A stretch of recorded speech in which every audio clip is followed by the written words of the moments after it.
There could be many authentic contexts for this investigation. For example, how is our dirty water cleaned from our homes? How can you clean water from a well?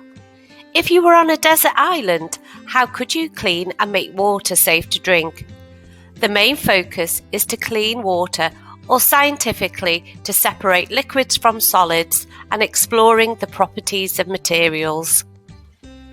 This context begins with children's experiences and interests, exploring and experimenting with water and sieving, whether it be at the water tray, scooping objects out of the water with a net, cooking, for example, separating rice from water, or using sieves outside in large puddles to find stones. With lots of exploration, children are gaining first-hand experiences of separating liquids and solids and being given opportunities to show curiosity and how things work. They will be given opportunities to explore the property of materials and begin exploring the principles of filtration. Building upon those experiences, children can be challenged with using finer or larger holed sieves, exploring what objects will separate the water and solids. Children could make a disgusting potion with mud, sand, stones, pasta, rice and water, and sieving using fine and large hole sieves.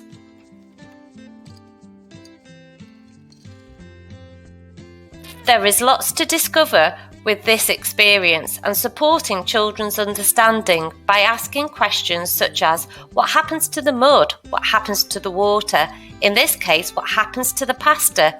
Is the sieve you are using the best one to use? As children build up this understanding and knowledge, they can be introduced to using different materials as filters to separate smaller solids from water.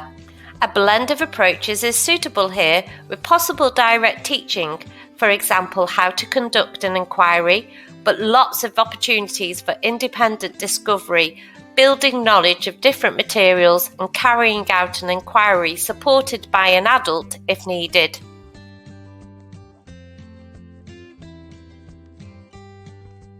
A good idea to begin with is using materials mixed in with the water, such as tea leaves, ground coffee or rice. With a good selection of materials, children can begin to investigate which materials work best to separate the coffee grains or tea leaves. Materials that could be used are cloths, cotton wool, filter paper, sponges, sand, gravel or large stones, and a few red herrings like paper, card, plastic or wood.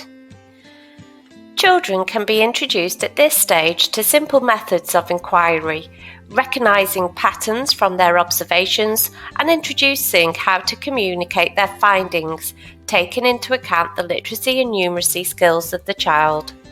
This is an excellent opportunity to apply their numeracy, literacy and digital skills, for example, measuring the amount of water and materials, quantifying the clarity of the water using their own scale, producing bar charts, observing and recording their findings, either or both verbally, written or pictorially.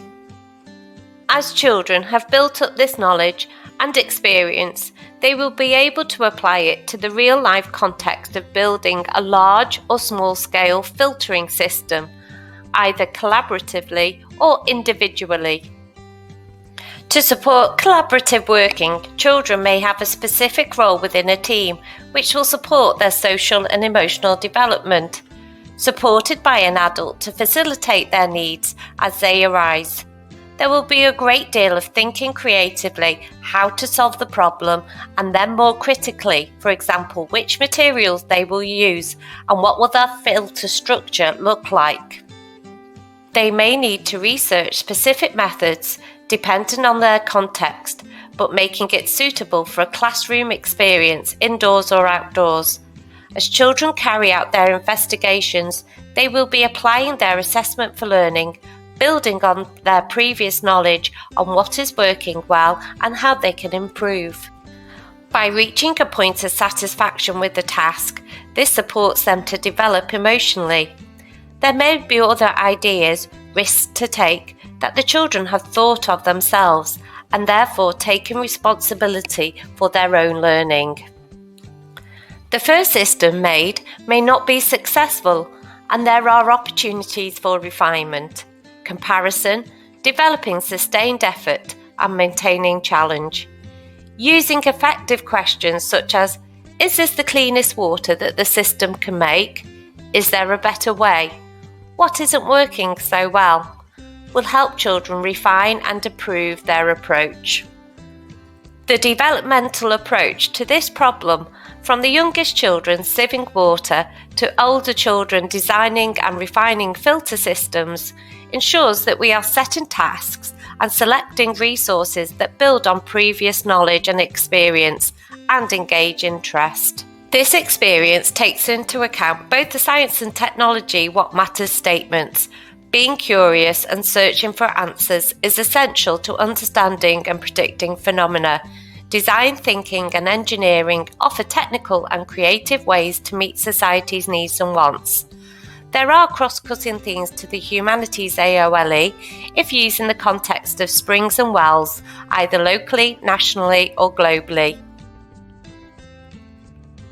Also, becoming self-aware citizens that engage with the challenge and opportunities that face humanity and are able to take considered and ethical action if considering providing clean water to remote locations around the world.